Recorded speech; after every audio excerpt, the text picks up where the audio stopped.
कमलं श्रीगुरन वैष्णवांश्च श्रीरूपं साग्रजातं रघुनाथान्वितं तं सजीवं साद्वैतं सावधूतं परिजनसहितं श्रीकृष्ण चैतन्य देवं श्रीराधाकृष्ण पादान सहगण ललितान् विशाखान्वितांश्च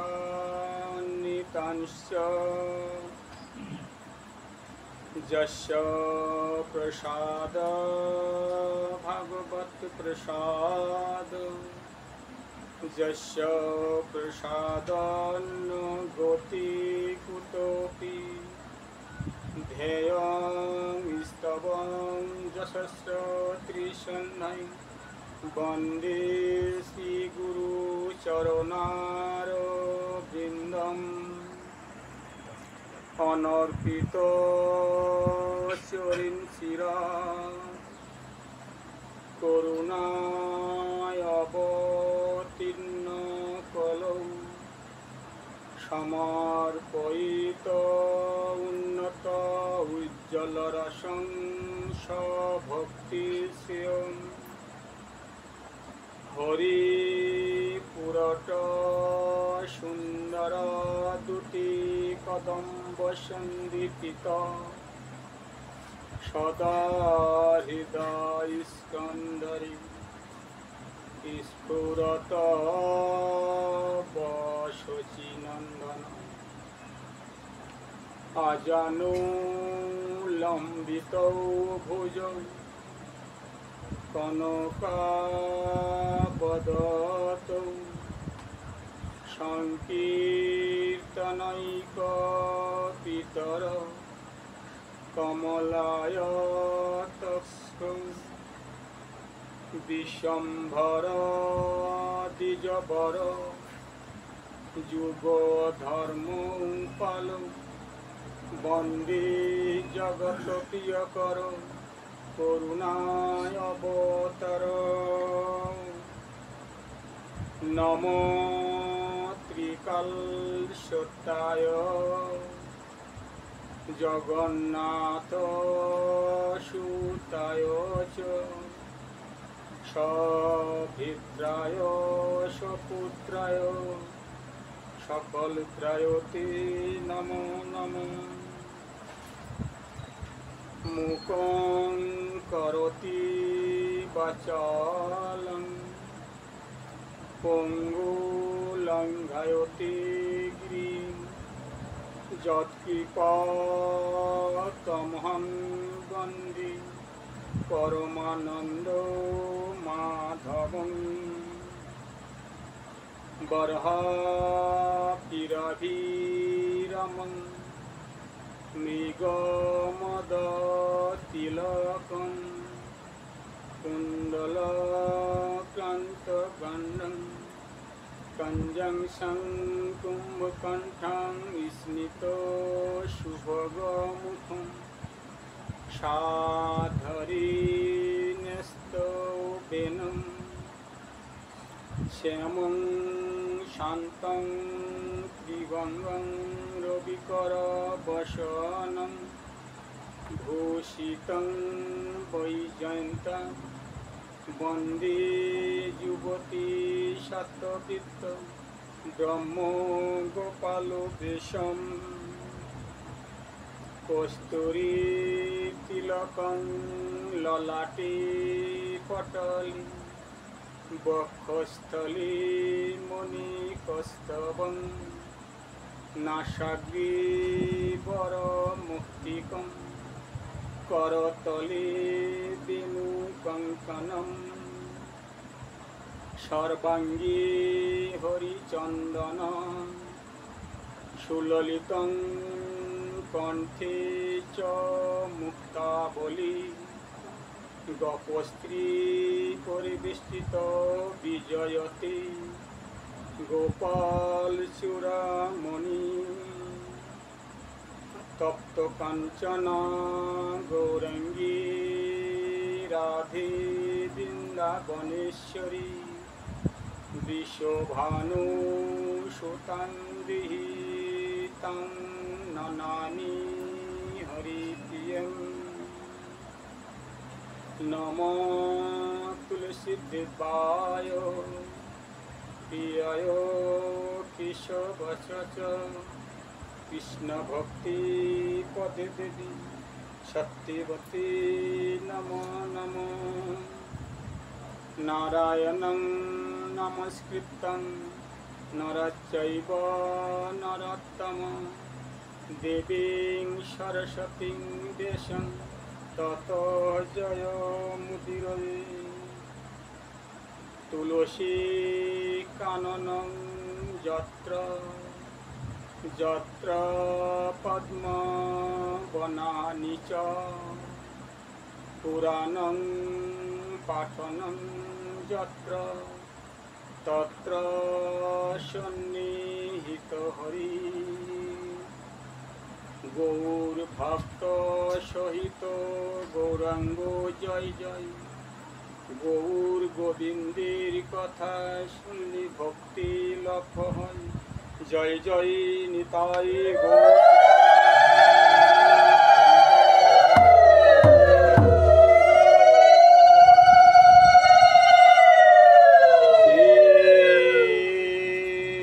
কৃষ্ণ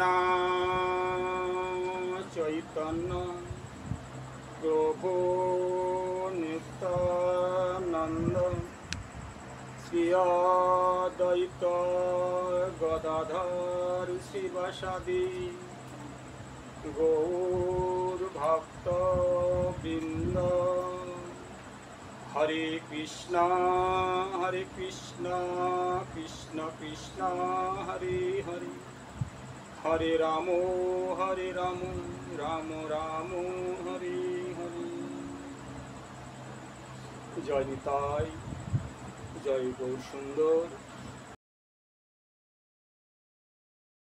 পাদহ পরম আরাধ্য প্রাত স্মরণীয় প্রাত বন্দনীয় নিত্যলীলা প্রবিষ্ট 108 শ্রীল প্রভুপাদ কৃষ্ণচন্দ্র গোস্বামী অমল চরণী নমামি।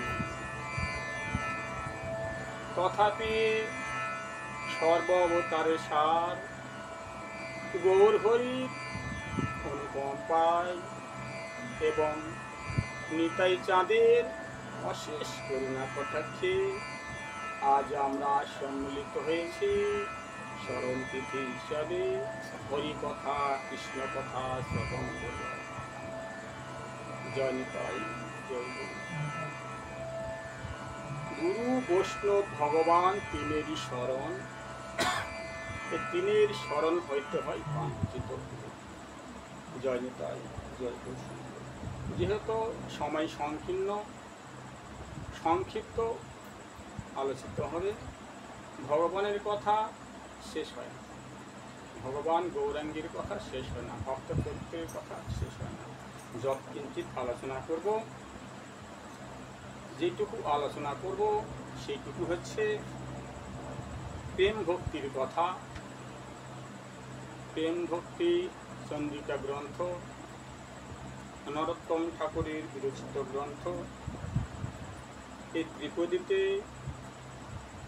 নরোত্তম ঠাকুর সাধকগণের এবং ভক্তগণের প্রতি একনিষ্ঠ হয়ে প্রার্থনা করছেন আর বলছেন, পুণ্য যে সুখের ধাম তার না লইও না। পুণ্য যে সুখের ধাম তাহার না লইও নাম। পুণ্য মুক্তি দুই ত্যাগ করি। আমাদের জীবনের প্রথম উদ্দেশ্যটা কি? যেমন আমাদের কিন্তু প্রথমে কিন্তু হয়েছে কি জন্ম, প্রথমে হয়েছে জন্ম।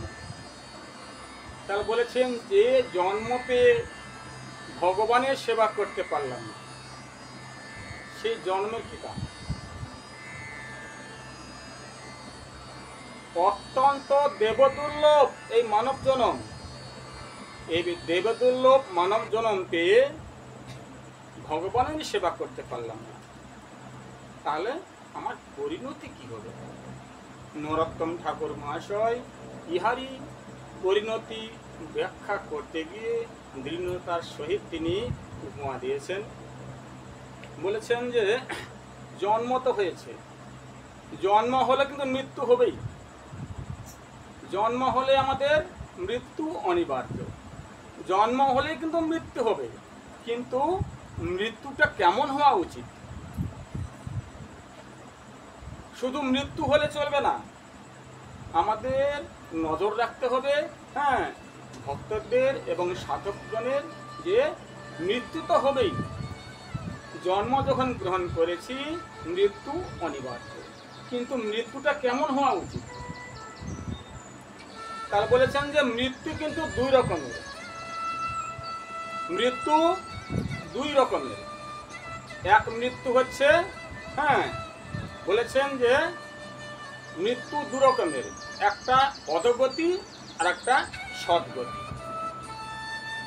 অধোগতি অর্থে হ্যাঁ খারাপ গতি, খারাপ গতি অধোগতি। আর কি বলেছেন হ্যাঁ সদ্গতি, একটা হচ্ছে সদ্গতি ভগবানের হ্যাঁ চরণে, যাহাতে আমাদের হ্যাঁ সান্নিধ্য লাভ করতে পারি, সেই গতি। তো ভাগবতের কথাই কিন্তু আগেও বলেছিলাম, শাস্ত্রেও লেখা আছে, এই যে আমরা শ্রবণ করছি, কি শ্রবণ করছি? অমর কথা। ভাগবতের এক নাম কিন্তু অমর কথা। অমর কথা কেন বললেন? যে কথা শ্রবণ করলে অমর হওয়া যায়, যে কথা শ্রবণ করলে অমর হওয়া যায়, অমর মানে আর মৃত্যু হবে না। তো ভাগবতে বলেছেন যে হ্যাঁ সাধুগুরু বৈষ্ণব এবং যাহারা একনিষ্ঠভাবে ভগবানের সেবা পূজা অর্চনাদি করেন হ্যাঁ তাহাদের মৃত্যু হয় না। কিংবা বলে দিলাম যে যাহারা সেবা পূজা করেন, ভগবানের একনিষ্ঠ ভক্ত, ভগবানের শরণাপন্ন করেন, ভগবানের চরণ নিজেকে সমর্পণ করে দেন, তাহারা মৃত্যু হয় না। হয়তো প্রশ্ন করবেন, ঠিক আছে বাবা তাহলে দেখো এত এত যে মারা গেল, স্ত্রী পুত্র বান্ধব যত মরে যায় শত শত, হ্যাঁ কত মরে গেল। তো বলেছেন না, যাহারা একনিষ্ঠ ভক্ত এবং ভগবানের চরণে যাহারা সান্নিধ্য লাভ করেছেন, তাহাদের কি হয়? মৃত্যু হয় না। কি হয়? তাহাদের স্বধাম প্রত্যাবর্তন হয়। এই কথাটা মনে রাখবেন, স্বধাম প্রত্যাবর্তন হয়। আর মৃত্যু কাহাদের হবে? যাহারা ভক্তি পরায়ণ না, ভগবানের প্রতি শ্রদ্ধা নাই, ভক্তি নাই, একনিষ্ঠ নাই। তাহলে আমাদের স্মরণ রাখতে হবে, জন্ম যখন পেয়েছি মৃত্যু হবেই, কিন্তু যেন মৃত্যুটা সদ্গতি হয়। উদাহরণ কেমন দিয়েছেন? সামনে কিন্তু আমাদের এখানে কি আছে? বর্ডার আছে না? বর্ডার কি থাকে? BSF, BSF border security force. কেন থাকে? দুষ্কৃতিকারীদের রক্ষা করবার জন্য। তো বর্ডারে ডিউটি করতে গিয়ে এক বিএসএফ প্রাণ ত্যাগ করেছেন, তার গতি কোনটা হবে? সদ্গতি না অধোগতি? তাহলে তার সদ্গতি হবে। কেন? সৎ কাজ করতে গিয়েছিল, তো দেশের জন্য, জনগণের জন্য সেবা করতে গিয়ে তিনি প্রাণ ত্যাগ করেছেন, সেই জন্য তার হয়েছে সদ্গতি। ওই বর্ডারে একজন দুষ্কৃতিকারী মানে 2 নাম্বারি, তার কাটা কাটতে গিয়ে বিএসএফের গুলিতে প্রাণ ত্যাগ করেছেন ওইখানেই, তাহলে তার কি হলো? অধোগতি। সে তো দুষ্কর্ম করতে গিয়ে প্রাণ ত্যাগ করেছেন। সেই জন্য নরোত্তম ঠাকুর বলেছেন যে জন্ম যখন হয়েছে মৃত্যু হবে, কিন্তু মৃত্যুতে যেন সদ্গতি হয়। তাহলে সদ্গতি কেমন করে হবে? সদ্গতি করার উপায়টা কি? সদ্গতি করার উপায়টা 1 নম্বর হচ্ছে যে ভুক্তি মুক্তি সিদ্ধিকামী সুবুদ্ধি যদি হয়, শুধু বুদ্ধি না, ভুক্তি মুক্তি সিদ্ধি কামী সুবুদ্ধি যদি হয়, সব ত্যাগে আসে শ্রীকৃষ্ণ ভজায়। যারা বুদ্ধিমান তারা সমস্ত ত্যাগ করে ভগবানের সেবা করবেন, জন্মটা সার্থক করবেন। তখন যে মৃত্যু হবে সেই মৃত্যুটা সদ্গতি হবে। তখন কি হবে? তার ভগবানের চরণ তলে তার কি হবে? সদ্গতি হওয়া, স্বধাম প্রত্যাবর্তন হবে। স্বধাম প্রত্যাবর্তন হয়। সেই জন্য নরোত্তম ঠাকুর বলেছেন যে স্বর্গ যে সুখের ধাম, স্বর্গ যে সুখের ধাম, তাহার না লইও নাম। ভুল করেও নাম নিও না স্বর্গের। কেন? স্বর্গে কি আছে? স্বর্গে সুখ আছে। সুখটা কি রকম? স্বর্গের সুখ যৎ কিঞ্চিৎ ক্ষণভঙ্গুর। ক্ষণভঙ্গুর বলতে এখনই আছে তখনই নাই। সমুদ্রে জলের ঢেউয়ের মতো, এখনই দেখবেন যে উত্তাল হয়ে উঠলো, এখনই নাই। তাসের খেলা ঘর, এখনই তাস খেলার সঙ্গে জমায়েত হয়েছে, একটু পরেই নাই। তদ্রূপ কিন্তু ওটা ক্ষণস্থায়ী। সেজন্য বলেছেন যে স্বর্গের নাম নিও না। কেন?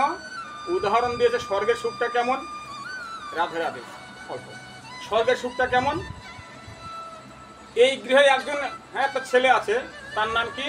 রাজ। উদাহরণস্বরূপ বললেন, মন খারাপ করবেন না, বুঝবার জন্য, মানে একটু দৃষ্টান্ত না দিলে তো বুঝতে পারবেন না। রাজ কি করেছে? একটু দুষ্টমি করা তো, বাবার তবিল থেকে চুরি করেছে 50,000 টাকা। কত দুঃখের সহিত কষ্টের সহিত সে গচ্ছিত রেখেছিল 50,000 টাকা। সে কি করেছে? 50,000 টাকাটা চুরি করেছে। 50,000 টাকা চুরি করে সে কোথায় গেল? চুরি করে সে গিয়েছে কলকাতায় স্টার হোটেলে। কলকাতার যে স্টার হোটেল আছে সেই হোটেলে সে স্থান নিয়েছে। হোটেলে সব পাচ্ছে, খাওয়া দাওয়া, আনন্দ ফুর্তি, ভোগ বিলাস সব পাচ্ছে। মনের আবেগে ভোগ বিলাসের তাগিদে যে 50,000 টাকা চুরি করেছিল সমস্ত টাকা ওখানে জমা দিয়েছে। ওখানে ভিজিট কত? একদিনে 5,000 টাকা, একদিনেই 5,000। তাহলে কত জমা দিয়েছে? 50,000 টাকা। কদিন রাখবে? 10 দিন। যখন 10 দিন হয়েছে, 10 দিন পরে এসে বলছে ম্যানেজার যে বাবা তুমি কালকে 10টার মধ্যে টাকা জমা দাও। তুমি যা টাকা জমা দিয়েছিলে তোমার কিন্তু পরিপূর্ণ সমাপ্তি। কালকে 10টার মধ্যে টাকা জমা দিতে হবে, নইলে এই সিটটা ছেড়ে দিতে হবে। এইবার এতক্ষণ কিন্তু ভোগ বিলাসের মধ্যে থেকে একটাবারও ভ্রুক্ষেপ করেননি। কারণ আহার নিদ্রা মৈথুন সুখী আনন্দ একটা বড় চিন্তা করেননি যে আমার কি গতি হবে। এবার যখন বলেছে কালকে 10টার মধ্যে টাকা জমা দাও, তখন দেখছে আর টাকা নাই পকেটের মধ্যে। তখন চিন্তা করলে এখন আমি কি কর্তব্য বিমূঢ়, এখন আমার কি করা কর্তব্য, আমার তো কোনো পয়সা করি নেই। যখন 10টা বেজে গেছে ম্যানেজার এসে এবার সমস্ত পুটুলিটা বের করে দিয়েছে। যখনই বের করে দিয়েছেন রাস্তায় বসে রন্ধন করছে। আমি একটা বারও ভেবে দেখিনি আমি চুরি করেছিলাম 50,000 টাকা, ওইখান থেকে 1 টাকা তো সাইডে রাখিনি, সরাইনি, সমস্ত টাকা জমা দিয়েছি। সুখটা কতদিন? 10 দিন।